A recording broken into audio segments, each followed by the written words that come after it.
I'm here with another one of the instructors in the Forensic Accounting Academy, also an instructor in our litigation boot camp training, Miles Mason, Thank JD, CPA, MemphisDivorce.com. Thank you, Miles, for spending some time with us here. Thank you. So tell us a bit about your practice, your experience, and how you became involved with financial forensics in your work. I'm a trial lawyer. I work primarily in the domestic relations field, which means divorce. I spent a lot of time in the courtroom. I spent a lot of time in the courtroom working with forensic accountants and business valuation experts. Before I became a lawyer, I was a CPA. I enjoyed the financial issues and working with experts. So what do you bring to this training that's important and unique?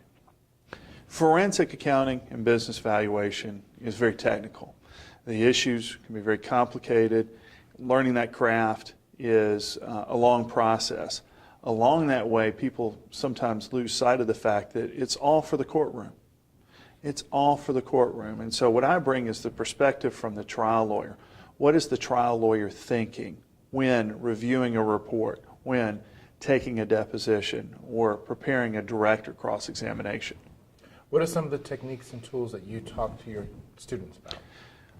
Being human, being authentic, being who they are, and taking themselves and believing that their skills as a CPA or what other forensic background that they have, believing in those skills and that they can do what they want to do in the legal system if they understand the parameters. So I'm bringing in and teaching rules of evidence, procedure, substantive law, ways to learn and add to their practices that they haven't thought about already that aren't that complicated.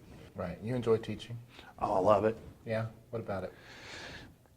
I learn a tremendous amount. I mean, last week I'm in the courtroom and I'm explaining to a judge the need for us to receive, my client to receive copies of the opposing party's parents' estate tax returns.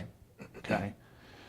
My judge has no background in anything financial. And I saw his eyes glaze over when we mentioned the phrase estate tax returns. Mm-hmm. Well, I had to explain to the judge how important getting valuations that were done as part of the estate tax return into evidence in this case, how it's legally relevant. And so regardless of whether I'm teaching, I'm also learning from the students. How do they react? What do they think is important?